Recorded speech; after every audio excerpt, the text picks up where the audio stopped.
چند باتیں امام سعد الدین تفتزانی کا ایک واقعہ آپ کی بارگاہ میں پیش کر دوں۔ امام تفتزانی کا واقعہ لکھتا ہے سعد الدین تفتزانی توضیح و تلویح معروف اصول فقہ کی کتاب ہے۔ شرح المقاصد پڑھنے والے جانتے ہیں تفتزانی کون ہے۔ عقیدہ نصفیہ کی شرح العقائد نصفیہ، شرح عقائد جسے کہا جاتا ہے، اب جانتے ہیں وہ کون سی کتاب ہے، معروف کتاب ہے۔ امام تفتزانی کو پڑھنا آسان کام نہیں ہے۔ مجھے ملک شام کے اکابر بزرگوں کی بارگاہ میں زانو تلمس طے کر کے امام تفتزانی کی کتاب میں سمجھنے کے لیے حاضری کا شرف حاصل ہوا، اور امام تفتزانی ایک بہت بلند و بالا، ایک بہت اعلیٰ اور عرفہ مقام پر فائز امام ہے۔ امام تفتزانی کون تھا اور کس نے امام تفتزانی کو کیا بنا دیا، یہ آپ کو بتانا چاہتا ہوں۔ کس نے امام تفتزانی کو کیا بنا دیا؟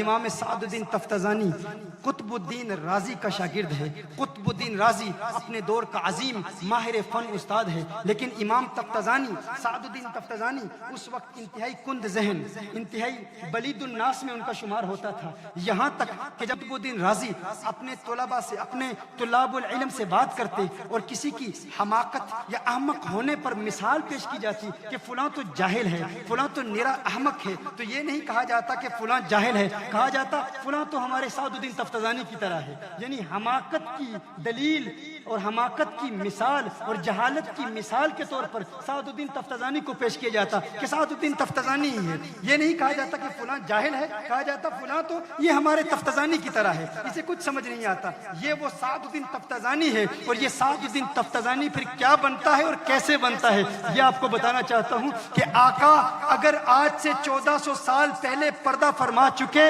لیکن میرے آقا صلی اللہ علیہ وسلم کے تصرفات کا عالم کیا ہے، میرے آقا صلی اللہ علیہ وسلم کے علم کا عالم کیا ہے، یہ بتانا چاہتا ہوں۔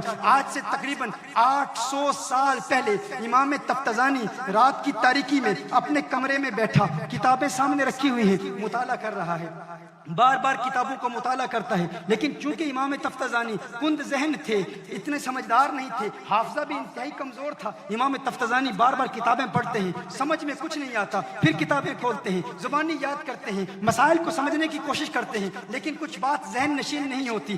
آخر امام تفتزانی پریشان ہو جاتے ہیں، پریشان ہو کر کتاب بند کر کے اللہ کی بارگاہ میں گڑ گڑا کر رو رو کے عرض کرتے ہیں، ہے اللہ اگر میں کند ذہن ہوں، اگر میرا ذہن کمزور ہے، اگر میرا حافظہ کمزور ہے، میرے اللہ اس میں میری کیا خطا ہے، تو میرے خلوص کو دیکھ رہا ہے، تو جانتا ہے کہ میں علم سے مخلص ہوں، میں عالم بننا چاہتا ہوں، علم پڑھنا چاہتا ہوں، علم سے محبت ہے، علم سے پیار ہے، رات دن محنت کرتا ہوں اور تیری رضا کی خاطر علم حاصل کرنے کے لیے شب و روز جد و جہد کر رہا ہوں، میرے اللہ کرم فرما، اپنی عطاؤں کی برسات نازل فرما، ہے اللہ اپنی عنایات کے دروازے کھول دے۔ اچانک کوئی دروازے پر دستک دیتا ہے، امام تفتزانی کہتے ہیں کون ہے؟ کہا تو تفتزانی ہے؟ کہا ہاں میں سعد الدین تفتزانی ہوں۔ کہا ہے تفتزانی باہر آ جا، باہر آ جا۔ کہا نہیں نہیں میں باہر نہیں آتا، مجھے کیوں بلا رہے ہو؟ تفتزانی نے کہا مجھے باہر کیوں بلا رہے ہو؟ کہا او تفتزانی باہر سیر کو چلتے ہیں، او تفتزانی باہر سیر کو چلتے ہیں۔ تفتزانی نے کہا مجھے سیر کرنے کے لیے نہیں بنایا گیا،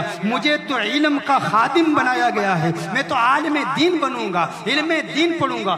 آتا جاتا کچھ نہیں ہے، سمجھ میں کچھ نہیں آتا، بار بار محنت کر رہا ہے، ایک مدت سے تفتزانی پڑھ رہا ہے لیکن کچھ سمجھ نہیں آتا، لیکن تفتزانی کا جذبہ دیکھیں، ہمت دیکھیں، خلوص دیکھیں، شوق دیکھیں، تفتزانی بار بار محنت کرتا ہے۔ تفتزانی کہتا ہے جاؤ، مجھے سیر کے لیے نہیں بنایا گیا، مجھے علم حاصل کرنے کے لیے بنایا گیا ہے۔ تھوڑی دیر کے بعد پھر کوئی دروازے پر دستک دیتا ہے، سعد الدین تفتزانی باہر آ جاؤ۔ کہا میں نے تمہیں بتایا جو ہے، مجھے علم کے لیے پیدا کیا گیا ہے، میں نے علم کی خدمت کرنی ہے، مجھے سیر کے لیے نہیں بنایا گیا، جاؤ چلے جاؤ، میں باہر نہیں آتا۔ تھوڑی دیر کے بعد پھر دروازے پر دستک دی جاتی ہے، سعد الدین باہر آ جاؤ۔ کہا تمہیں بتایا جو ہے میں باہر نہیں آ سکتا، میں علم پڑھنے کی کوشش کر رہا ہوں۔ کہا جاننا چاہتے ہو باہر کون آیا ہے؟ جاننا چاہتے ہو باہر کون آیا ہے؟ میرے آقا صلی اللہ علیہ وسلم کا وصال 600-700 سال پہلے ہو چکا تھا، 600-700 سال پہلے ہو چکا تھا۔ کہا تفتزانی جاننا چاہتے ہو باہر کون آیا ہے؟ تفتزانی نے کہا کون آیا ہے؟ کہا کونین کے والی آئے ہیں،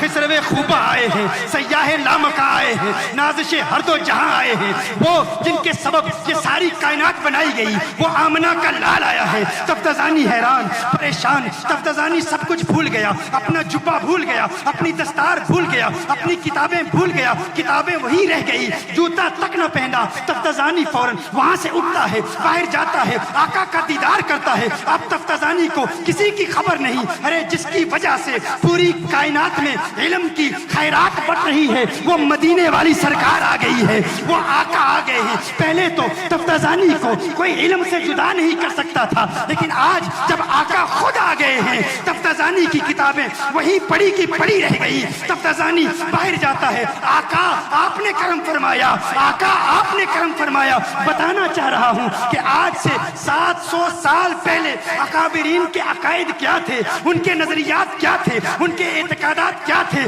یہ بریلی کا عقیدہ نہیں ہے، یہ ہند کا عقیدہ نہیں ہے، یہ اسلاف کا عقیدہ ہے۔ اعلیٰ حضرت نے انہی عقائد کو پرچار کیا، انہی عقائد کو پورے عالم میں پھیلایا۔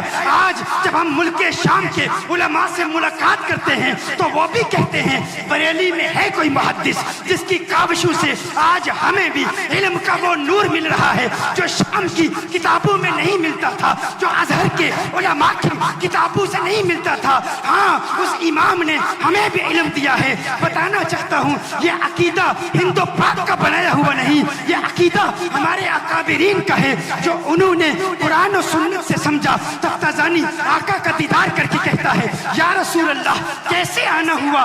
آقا نے فرمایا ہے تفتزانی منہ کھول، منہ کھول، منہ کھول۔ تفتزانی منہ کھولتا ہے، تفتزانی منہ کھولتا ہے۔ آقا اپنا لعاب دہن تفتزانی کے منہ میں ڈالتے ہیں، آقا تشریف لے جاتے ہیں۔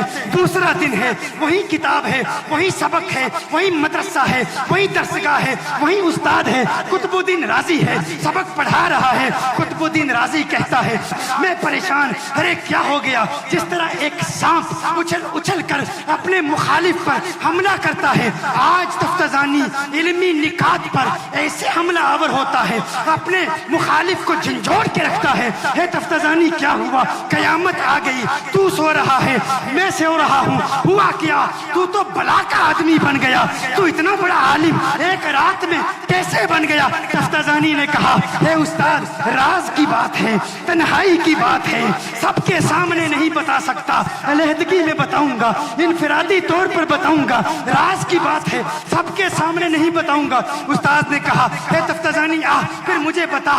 استاد بھی کلاس کو چھوڑ کے تفتزانی کے ساتھ ایک دوسرے کمرے میں چلے جاتے ہیں۔ اے تفتزانی بتا ماجرا کیا ہے، ہوا کیا ہے؟ تفتزانی نے کہا کیا بتاؤں ہے استاد، کیا بتاؤں ہے استاد، کل رات میں نے پکارا تھا، کل رات میں نے پکارا تھا، کوئی آیا تھا، کون آیا تھا؟ میں شعر میں بتا دیتا ہوں، ایک ماہ مدن، ایک ماہ مدن، ایک ماہ مدن، نورانی بدن، نیچی نظریں، سب کی خبریں، سب کی خبریں، ایک ماہ مدن، نورانی بدن، نیچی نظریں، سب کی خبریں، وہ دکھا کے پون، وہ سنا کے سخن، مرا پھونک گیا سب تن من دن۔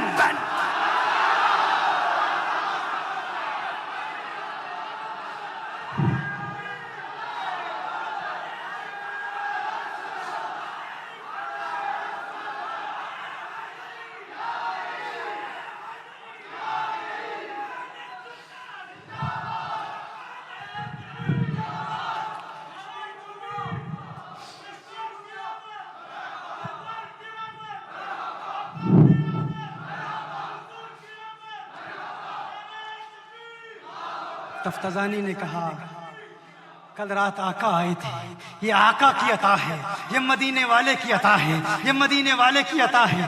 اب قطب الدین رازی کیا کہتا ہے؟ قطب الدین رازی کا جملہ اپنے دل میں، دل کے کسی پیارے سے کونے میں سنبھال لیجئے گا۔ اب ذہن کے بند دریچوں کو کھول لو، دل کے بند دریچوں کو کھول لو۔ قطب الدین رازی کا جملہ ارسال کر رہا ہوں، دیکھتا ہوں کون سنبھالتا ہے اسے۔ خانہ ادراک میں عاشقوں مچل جاؤ، خوشیاں مناؤ، کیسا پیارا عقیدہ ہمیں دیا گیا ہے۔ قطب الدین رازی کہتا ہے ارے تفتزانی، آج تو میں بھی تجھ پہ ناز کرتا ہوں۔ ارے ہم تو تجھے کند ذہن کہتے رہے، ہم تو تجھے حماقت کی مثال کے طور پر پیش کرتے، احمق کہتے۔ آج آج قطبالدین رازی بھی کہتا ہے کاش کاش میں بھی کند ذہن ہوتا اور آقا کو مجھ پر بھی پیار آ جاتا، آقا کو مجھ پر بھی پیار آ جاتا۔ ہر ایک کتابیں وہ نہ دے سکی جو تجھے تیرے آقا نے دیا، تیرے دل سے آواز نکلی، آقا نے کرم فرمایا، آج جی چاہتا ہے، آج میں بھی تمنا کا اظہار کرتا ہوں کاش میں بھی کند ذہن پیدا ہوتا، مدینے والا مجھے بھی جلوہ دکھا دیتا، میرے آقا دیدار کرا دیتے۔ میرے آقا کے دیوانوں پکارتے رہو مدینے والے کو، یہ عقیدہ رکھو تو زندہ ہے واللہ، تو زندہ ہے واللہ، میرے چشم عالم سے چھپ جانے والے۔